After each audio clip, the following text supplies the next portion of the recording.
अस्सलामुअलैकुम दोस्तों, मेरा नाम है शारिफ खान। आज हमारे साथ एक ऐसा जोड़ा मौजूद है, या यूं कहूं कि मियाँ बीवी मौजूद हैं, जो पहले गैर मुस्लिम थे, अल्हम्दुलिल्लाह कलमा पढ़कर मुसलमान हो चुके हैं।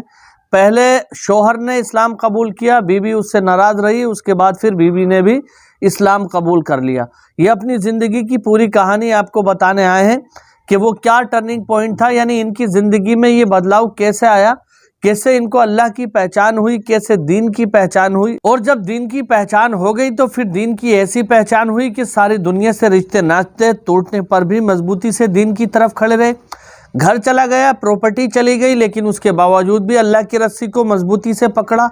तो इस्लाम में दाखिल होने के बाद भी इनके साथ बहुत सारी ट्रेजेडी हुई है, जो ये आपको बताएंगे। और इनकी बातों से सीख लेने की बात यह है कि कोई भी व्यक्ति आन के तुमसे अगर कुछ कहता है तो इसको इग्नोर मत समझो। बेशक ज़माना ऐसा है कि सही लोग कम दिखाई देते हैं, और जो झूठे मक्कार लोग होते हैं, झूठ बोल करके आप लोगों से मदद लेने के लिए काफ़ी लोग आते हैं। लेकिन ऐसा ना हो कि किसी मक्कार के चक्कर में किसी सही आदमी से मिलने से या उसकी मदद करने से आप महरूम रह जाएं। ये अपनी ज़िंदगी की पूरी कहानी खुद आपको बताएंगे अपने मुंह से। दो मोटी मोटी बातें मौखिक तौर पर इनके बारे में बता रहा हूँ, फिर भाई को ही सुनेंगे और यही अपनी ज़िंदगी की कहानी बताएंगे। और माशाअल्लाह सुम्मा अल्हम्दुलिल्लाह, इनकी जो अहलिया हैं, इनकी जो वाइफ इनके साथ में आई हुई हैं, वो भी बहुत बड़ी दीनदार हैं। पहले गैर मुस्लिम थी, लेकिन जब से दीन के अंदर आई हैं तो ऐसी दीनदारी आ गई है माशाअल्लाह अल्हम्दुलिल्लाह। आप मिलकर कहोगे कि वाकई जब अल्लाह किसी के मन के अंदर, किसी के दिल के अंदर अपनी मोहब्बत भर देता है तो पुख्ता सच्चा पक्का मुसलमान ऐसे बन जाता है इंसान कि सारी दुनिया उसको तोड़ने की कोशिश भी करे तो टूट नहीं पाता। माशाअल्लाह इनका छोटा सा परिवार है, 3 लोग हैं, ये 2 मियाँ बीवी और एक इनका बेटा। ये तीनों के तीनों अल्हम्दुलिल्लाह इस्लाम में दाखिल हो गए हैं। बेटा तो ओबियसली जब माँ बाप हो गए तो बेटा तो हो ही जाएगा, लेकिन इसी के साथ साथ मैं आपको बता दूं कि इनकी अहलिया, जो कि बाद में मुसलमान हुई थी, वो अब आपको बता रही है कि उस टाइम पे मुसलमान क्यों नहीं हुई थी जब उनका शोहर मुसलमान हुआ था। आखिर बाद में ईमान लाने के पीछे क्या वजह थी, तमाम तरीन चीज़ें बारीकी से आपको समझाइए।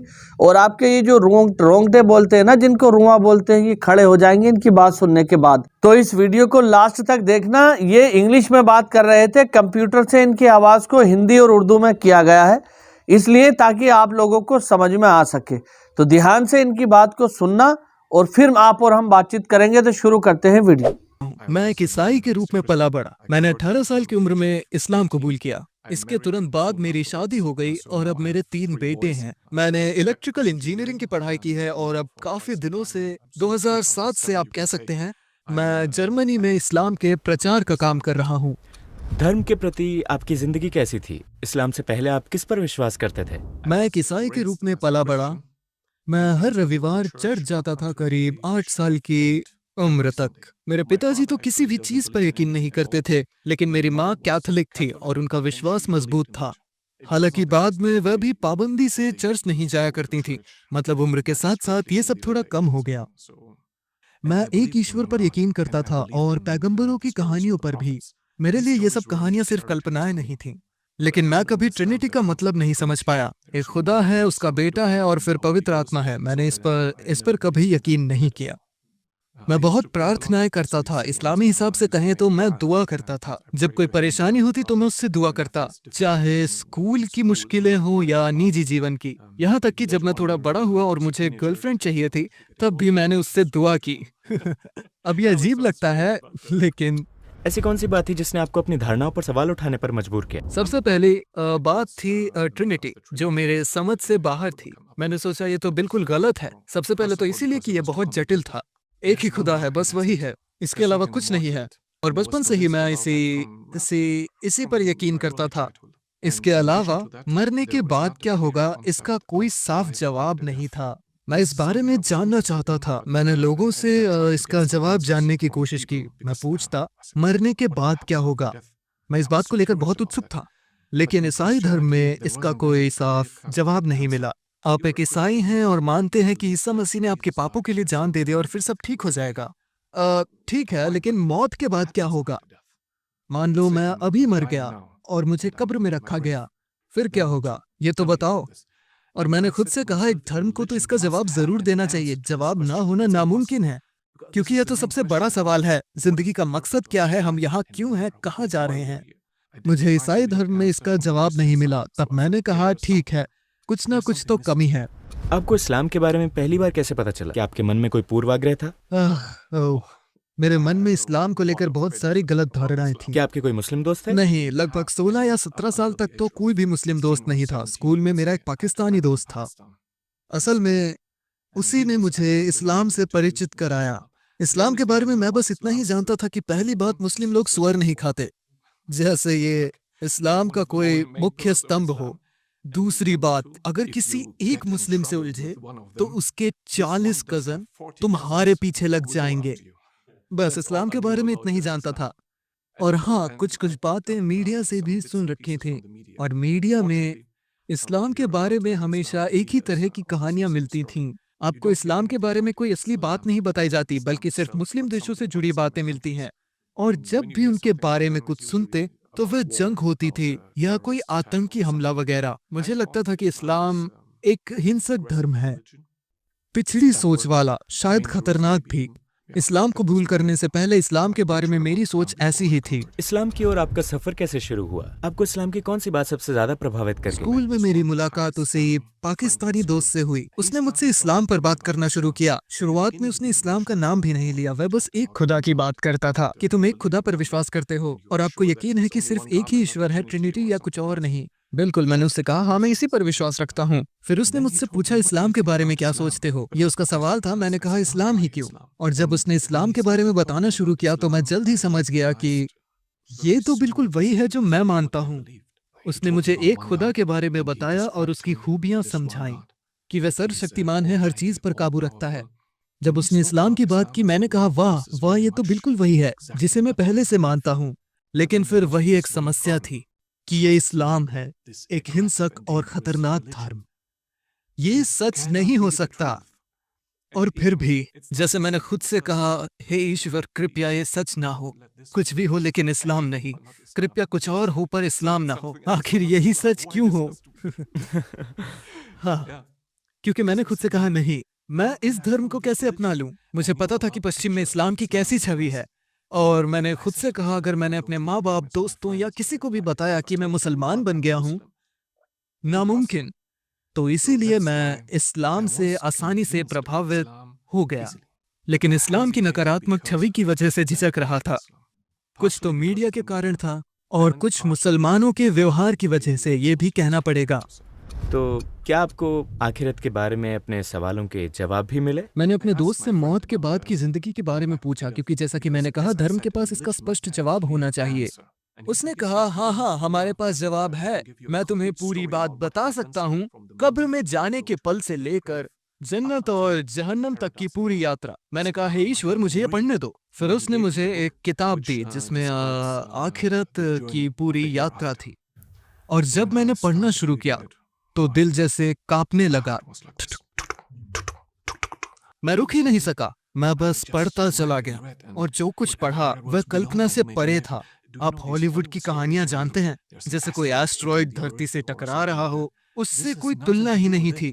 ये तो पूरे ब्रह्मांड का खात्मा था, और फिर सभी इंसानों का दोबारा जिंदा होना, और फिर सब अपने रब के सामने खड़े किए जाएंगे और फैसला होगा। जन्नत और जहन्नम का जो विवरण था, मैंने कहा हे ईश्वर। और फिर मुझे समझ आया कि यह मजाक नहीं है, मुझे गंभीर फैसला लेना होगा। मैंने खुद से कहा मार्शल, ख्याल रखना कि इस दुनिया से इस्लाम कबूल किए बगैर मत जाना। तो आपको समझ आ गया कि इस्लामी सही धर्म है, इस्लामी सच्चाई है। आप दिल से पूरी तरह संतुष्ट हो चुके थे? हाँ, दिल से मैं पूरी तरह मान चुका था। और जब आपने इस बात की गंभीरता को समझा कि ईमान के बिना मरना कितना खतरनाक है, हाँ, तो वही मैंने फैसला किया कि अब मुझे मुसलमान बन जाना चाहिए। फिर भी मैं थोड़ी देर तक झिझकता रहा। इस्लाम की छवि ने यह फैसला लेना और भी मुश्किल बना दिया था। लेकिन आप नतीजों से डर रहे थे, है ना? मैं तो इस्लाम कबूल ना करने के नतीजे से बहुत डर रहा था। यही था। मैंने खुद से कहा अब जो होगा देखा जाएगा। लेकिन साथ ही मेरा यकीन यह भी था कि अगर मैं ये कदम उठाता हूँ और अगर ये सच्चाई है और मैं उसी एक ईश्वर की इबादत शुरू करता हूँ जैसे कि वह इबादत चाहता है, तो वह मुझे कभी अकेला नहीं छोड़ेगा, वह मुझे कभी मायूस नहीं करेगा। इसका मतलब ये नहीं कि जिंदगी में मुसीबतें नहीं आएंगी, लेकिन वह मुझे छोड़ नहीं देगा, और मैं ये कह सकता हूँ उसने कभी मुझे छोड़ा नहीं। इस्लाम से परिचय पाने और फैसला लेने में कितना समय लगा और फिर कितने वक्त में आपको इस पर यकीन आ गया? आप कह सकते हैं कि पूरी यात्रा लगभग 10 महीनों की थी। और आखिर किस बात ने आपको इस्लाम कबूल करने पर मजबूर किया? जब मैं रात को कार चला रहा था, ये थोड़ा लंबा सफर था, आधे घंटे की ड्राइव थी, बाहर अंधेरा था, मैं हर चीज के बारे में सोच रहा था। फिर अचानक मेरा ध्यान इस्लाम की ओर गया और इस मसले की गंभीरता पर, और मुझे आज भी याद है उस रात मेरे दिल में एक बदलाव आया, जैसे मैं खुद के सामने बैठा खुद से बात कर रहा था। ऐसा नहीं कि कोई आवाज सुनाई दी, लेकिन ये कह सकते हैं कि मेरे मन में एक चित्र चल रहा था। मैंने कहा, क्या कर रहे हो तुम? क्या ये बात गंभीर नहीं है? और उसी रात मैंने कहा, मार्सेल, अब इससे बचने का कोई रास्ता नहीं है। यह है सच्चाई है, यह कोई खेलने की चीज नहीं है। आप नौकरी में गलत फैसला कर सकते हो या शादी में, जिंदगी की बहुत सी चीजों में भी, लेकिन यहाँ बात है हमेशा की जिंदगी की, आखिरत की। और ये चीज ऐसी थी कि जिसे मैं समझ ही नहीं पा रहा था कि हमेशा की जिंदगी क्या होती है। ओह, और वही रात थी जब मैंने गहराई से सोचा और तुरंत ही अपने पाकिस्तानी दोस्त के पास गया और कहा कि अब मैं और इनकार नहीं करना चाहता, मैंने हार मान ली है। फिर क्या हुआ? आपने कलमा कैसे पढ़ा? कलमा पढ़ते वक्त क्या महसूस हुआ? कुछ दिन बाद हम दोनों जुमे की नमाज के लिए मस्जिद गए। उसने इमाम से बात की और कहा, कोई है जो इस्लाम कबूल करना चाहता है? और फिर जुमे की नमाज के बाद करीब 200 लोगों के सामने मैंने कलमा पढ़ा। थोड़ा अजीब अनुभव था, लेकिन बेहद खूबसूरत भी। मैंने कलमा पढ़ा और जो मैंने सोचा नहीं था वह ये कि हर एक मेरे पास आया, मुझे गले लगाया और कहा, भाई, इस्लाम में आपका स्वागत है।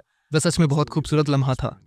बतौर टूवर्ड्स इटर्निटी हमें आपका समर्थन चाहिए। हम एक चैरिटी संगठन है जिसका उद्देश्य 10 भाषाओं में इस्लाम का संदेश पूरी दुनिया तक पहुंचाना है।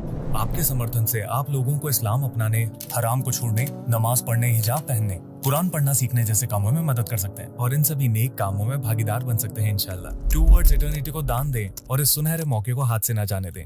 जब आपने कलमा पढ़ा तो उस वक्त दिल में क्या महसूस हो रहा था? दिल में क्या चल रहा था? क्या ख्याल आ रहे थे? ओह उस वक्त दिल में एक अजीब सी गर्माहट थी। सच में गर्मजोशी का एहसास था, भाईचारे का एहसास, खासकर इसलिए क्योंकि इतने सारे लोग मेरे पास आए। ये वह लम्हा था जब मैंने कलमा पढ़ा और फिर मुझे अपनी पहली नमाज याद आई, और यह मेरी जिंदगी का सबसे खूबसूरत अनुभव था। पहली बार जब मैंने अल्लाह के सामने सजदा किया, मैं सजदे में गया और अल्लाह की कसम मुझे उठने का दिल नहीं कर रहा था। मैंने खुद से कहा, मैं ये पल जिंदगी भर कभी नहीं भूलूंगा।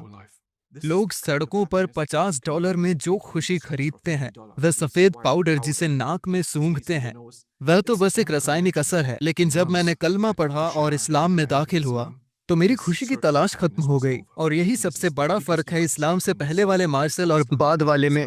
इसका मतलब ये नहीं कि जिंदगी में मुश्किलें नहीं आती, लेकिन फिर भी दिल के अंदर एक सुकून होता है। आप सोचते हैं, ठीक है, मैं इससे निपट सकता हूँ। कुछ ईसाई कहते हैं कि मैं प्रार्थना में आध्यात्मिकता पाता हूँ, मुझे ईश्वर से जुड़ाव महसूस होता है, मुझे कोई और चीज़ नहीं चाहिए। ऐसे किसी व्यक्ति से आप क्या कहना चाहेंगे? मैं ये नहीं कहूंगा कि दूसरे धर्मों में भावनाएं नहीं मिलती, लेकिन 2 बातें हैं। पहली बात, भावनाएं कहीं से भी आ सकती हैं। लोग कभी फुटबॉल मैच देखते हुए भी भावुक हो जाते हैं, जैसे आप वर्ल्ड कप चैंपियनशिप देख रहे हो। जरा सोचिए, जब स्पेनिश लोग अपनी टीम को जीतते देखते हैं, उन्हें भी भावनाएं आती हैं, लेकिन इसका ईश्वर से कोई लेना देना नहीं है। तो सिर्फ भावनाओं का होना कोई बहुत बड़ी बात नहीं होती। और दूसरी अहम बात यह है कि धर्म सच्चा होना चाहिए, चाहे वह आपको जो भी अनुभव कराए। भले ही आप किसी और धर्म में खुशी महसूस करते हो, मैं उस पर टिप्पणी नहीं कर रहा, लेकिन सवाल यह है कि क्या वह सच है। सच्चाई आपकी इच्छाओं के पीछे नहीं चलती। ईश्वर ने हमें सोचने और समझने के लिए अक्ल दी, और आपके पास कोई वाजिब बहाना नहीं है अगर आप ऐसा कुछ मानते हैं जो अक्ल से टकरा रहा हो। जाहिर है, जिसे कोई भी ना माने, लेकिन आप फिर भी कहते हैं, ठीक है, मैं तो इसीलिए मानता हूँ क्योंकि मेरा जन्म इसी में हुआ या क्योंकि मेरे माता पिता ऐसा ही मानते थे। हम अल्लाह से ये उम्मीद नहीं कर सकते कि वह इस बहाने को मान लेगा। बहुत से लोग अपने कलमा पढ़ने के लम्हे को ऐसे बताते हैं जैसे किसी ने सीने से बहुत भारी बोझ हटा दिया हो, जैसे दिल पर से कोई वजन उतर गया हो। क्या आपके साथ भी ऐसा हुआ? बिल्कुल ऐसा ही हुआ, और अब मैं दूसरों को भी यही बताता हूँ। जब मैं किसी को झिझकते देखता हूँ तो मैं उससे कहता हूँ, देखो मैं समझता हूँ तुम क्या महसूस कर रहे हो। अभी आपको लगता है जैसे कलमा पढ़ना एक पहाड़ जैसा बोझ है, लेकिन मैं आपको यकीन दिलाता हूँ, सच में यकीन दिलाता हूँ, एक बार आपने कलमा पढ़ लिया तो वह पहाड़ जैसा कुछ नहीं लगेगा। आपको लगेगा जैसे आपके कंधों से बोझ हट गया हो। शायद इसी वजह से लोग इतना झिझकते हैं। आपको सिर्फ एक पहाड़ नजर आता है जबकि वह होता नहीं है, लेकिन आपको पहला कदम तो लेना ही होगा। जैसे जैसे अल्लाह कह रहा हो, बस एक कदम बढ़ाओ। शुरुआत में मुश्किल लग सकता है, लेकिन पहला कदम उठाओ। तुम एक कदम मेरे पास आओ, मैं 10 कदम तुम्हारे पास आऊंगा, लेकिन पहले तुम्हें शुरुआत करनी होगी। मैं तुम्हें मजबूर नहीं कर रहा, ये तुम्हारा फैसला है। बस शुरू करो, फिर देखो क्या होता है। जब मैंने कलमा पढ़ा तो वह 10 महीनों के विरोध के बाद था। अंदर एक संघर्ष चल रहा था, एक भीतरी जंग थी। मैं जानता था कि यह सच्चाई है, लेकिन फिर भी बहाने ढूंढता था कि इसे अभी ना अपनाऊं। 10 महीने तक ये मेरे अंदर एक युद्ध जैसा था, और अचानक से वह जंग खत्म हो गई। जैसे किसी और जंग की तरह बस आप खुश होते हैं कि अब सब खत्म, लेकिन ऐसा नहीं कि मैं हारा हुआ महसूस कर रहा था, बल्कि मैं जीत कर बाहर निकला था। और यही मैंने दिल से महसूस किया। यह फैसला बिल्कुल सही था। बस मैंने खुद से यही पूछा, मैंने इतनी देर क्यों कर दी, आखिर क्यों? जब आपने अपने घर वालों और दोस्तों को बताया तो उनका क्या रिएक्शन था? ओह मत पूछिए।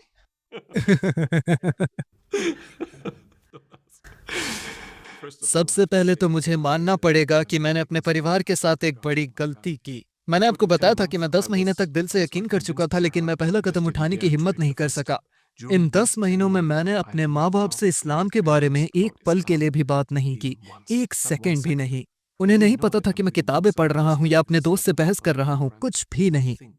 फिर मैंने इस्लाम कबूल कर लिया, और शुरुआत में मैंने अपने माता पिता को बताने का इरादा नहीं किया, क्योंकि मुझे पता था कि यह बहुत बड़ी बात होगी, खासकर इसलिए कि उन्हें इस बारे में कुछ भी नहीं पता था। लेकिन दिक्कत ये थी कि जब मैंने इस्लाम कबूल किया, वह जनवरी 1995 की शुरुआत थी, शायद उस साल का पहला जुमा। और अगर आप कैलेंडर देखें तो 1995 में रमजान जनवरी के अंत में शुरू हुआ था, शायद 26 जनवरी को, मतलब तकरीबन 3 हफ्ते बाद। और मैं रोजा रखना चाहता था, लेकिन अभी भी मैं अपने घर में ही रह रहा था। मैं अपनी माँ को कैसे समझाता कि मैं 30 दिन तक दोपहर का खाना नहीं खाऊंगा, पानी भी नहीं पीऊंगा। हाँ, तो मुझे पता था कि अगले 3 हफ्तों में मुझे अपने माता पिता से बात करनी होगी, वरना मैं शायद 6 महीने तक और टालता। तो उन्हें समझाने का वक्त ही नहीं मिला, और कोई रास्ता भी नहीं था बचने का। तो रमजान शुरू होने से 4 दिन पहले मैंने अपने कमरे में नमाज पढ़ी और नीचे गया। शाम के करीब 8 बजे का वक्त था। मेरे माता पिता लिविंग रूम में टीवी देख रहे थे। मैं दरवाजे के सामने खड़ा था। मैंने कहा, या अल्लाह, मेरे लिए इसे आसान बना दे। फिर मैंने दरवाजा खोला और अपने माता पिता से कहा, माँ, पापा, मुझे आपको कुछ बताना है। और वह नजरों से ही पूछ बैठे, क्या बात है, क्या बताना है? फिर मैंने सीधे ही कह दिया, मैं मुसलमान बन गया हूँ। और फिर मुझे अपने पापा की पहली बात याद है। उन्होंने सबसे पहले कहा, मुसलमान, वह सब तो आतंकवादी होते हैं। यह उनका पहला रिएक्शन था। और ये 1995 की बात है, 9/11 से पहले। 1995 की बात है। मुसलमान तो सब आतंकवादी होते हैं, यही पहली लाइन थी। मेरी माँ तो जैसे पागल सी हो गई। ऐसा लगा उस रात डर के मारे वह अपना होश ही खो बैठी। वह बहुत ज्यादा डर गई थी। उनके भाई, मेरे मामा, उन्होंने सालों बाद मुझे बताया कि मेरी माँ ने उन्हें उस रात कॉल किया था। वह अपने भाई से बात करना चाहती थी। उन्होंने बताया कि रात के 10 या 11 बज रहे थे। उन्होंने फोन उठाया और बस मेरी माँ की आवाज सुनाई दी, वह लोग हमारे मार्शल को ले गए, वह लोग हमारे मार्शल को ले गए। बस यही दोहराती रही। उन्हें कुछ और सुनाई नहीं दिया, बस यही, वो हमारे मार्शल को ले गए, वो हमारे मार्शल को ले गए। उन्होंने पूछा, कौन ले गया, क्या क्या हुआ? मुझे यकीन है कि उस रात माँ को खुद नहीं पता था कि वह क्या कह रही थी। तो जैसा कि मैंने कहा, ये मेरी गलती थी कि पूरे 10 महीनों तक मैंने उनसे इस्लाम के बारे में एक शब्द भी नहीं कहा। तो कुछ अच्छा भी हुआ क्या? किसी जर्मन ने आकर कहा, मुझे नहीं पता था इस्लाम ऐसा होता है, या फिर मेरे विचार अब बदल गए हैं? क्या ऐसी कोई बातचीत हुई? बिल्कुल, उन्होंने आम सवाल ही पूछे। स्कूल में बहुतों ने पूछा, अब तो शादी कर सकते हो, क्या तुमने 4 शादियां करने के लिए इस्लाम कबूल किया? अब समझ आया, तुम 4 बीवियां रख सकते हो। ये पहला सवाल होता था। दूसरा, वे हमेशा जिहाद की बात करते थे। धर्म युद्ध, क्या तुम अब गैर मुसलमानों को मारने वाले हो? क्या तुम हमारी जबान काट दोगे या ऐसा कुछ? आप ये सब छवि देख रहे हैं? जैसे मुसलमान तो बस तलवार लिए खड़ा रहता है। हाँ, लेकिन ज्यादातर ऐसे ही सवाल पूछे जाते थे। जब आपने पैगंबर मोहम्मद सल्लल्लाहु अलैहि वसल्लम की ज़िंदगी पढ़ी और उनके बारे में सीखा तो उनकी किस बात ने आपको सबसे ज़्यादा प्रभावित किया? उनकी दया, मैं उनकी दयालुता से बहुत प्रभावित हुआ। जब मैंने पढ़ा कि लोगों ने उनके साथ कैसा बर्ताव किया, उनके खिलाफ जंग की, कई बार लड़ाई लड़ी, फिर भी जब वे जीत के साथ मक्का लौटे, मैंने इतिहास के कई उदाहरणों से इसकी तुलना की। तो देखा दोस्तों आपने, यही होता है जब अल्लाह किसी के मन के अंदर ईमान की दौलत भर देता है, जब किसी को ईमान की रोशनी से पुरनूर कर देता है, वो तो दुनियादारी की तरफ से उसका जहन हटने लगता है और अल्लाह की तरफ हो जाया करता है। मैंने अपने चैनल पर तकरीबन कई सौ वीडियो आपको इस तरह की दिखाई हैं जो गैर मुस्लिम मुसलमान हुए हैं। अभी भी मेरे चैनल पर 300 से ज़्यादा ऐसी वीडियोस पड़ी हुई हैं जो गैर मुस्लिम मुसलमान हुए हैं, जिनकी स्टोरी आपको दिखाई है। मैं कहना आपसे ये चाहता हूं कि हर एक स्टोरी के बाद मैं खुद भी इंस्पायर होता हूं, मुझे खुद भी बहुत सारी चीज़ें समझने को और जानने को मिलती हैं, यकीनन आप लोगों को भी मिलती होंगी।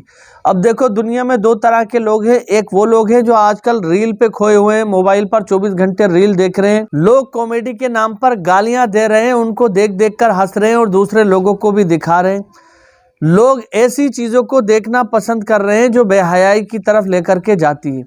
हम जैसे लोग जो दीन, ईमान और मुसलमानों की बात करते हैं, जो फ़लस्तीन की बात करते हैं, जो लोगों की बात करते हैं, उनको देखना इस समय पब्लिक ने बहुत कम कर दिया है। तो हमारी आपसे ये अपील है कि हमारी इस वीडियो को आप शेयर कर सकते हैं, और अगर आपने ये वीडियो पूरा देखा है तो वीडियो को लाइक करके कमेंट भी ज़रूर करना, क्योंकि आपके द्वारा किया गया लाइक और कमेंट हमें बहुत ही ज़्यादा, एक कहते हैं ना, एनर्जी देता है ताकि हम और भी वीडियो लेकर के आएँ। ज़माना यकीनन बदल चुका है, लेकिन इस बदलते हुए ज़माने में भी जो अल्लाह की रस्सी को मजबूती से पकड़ा हुआ है वो पकड़ा हुआ है। हम ये नहीं कहते कि हम बहुत ज़्यादा अच्छे हैं, अल्लाह जानता है बेहतर कि कौन अच्छा है या बुरा है, लेकिन तौबा की तौफीक अल्लाह हमेशा हमें दे, ऐसी हम दुआ करते हैं। बाकी इंशाअल्लाह ताला अगली वीडियो में मुलाकात होगी। अगर आप हमारे चैनल पर पहली बार आए हैं तो चैनल को सब्सक्राइब करके बेल आइकन पर ऑल का बटन ज़रूर सेलेक्ट कर लेना।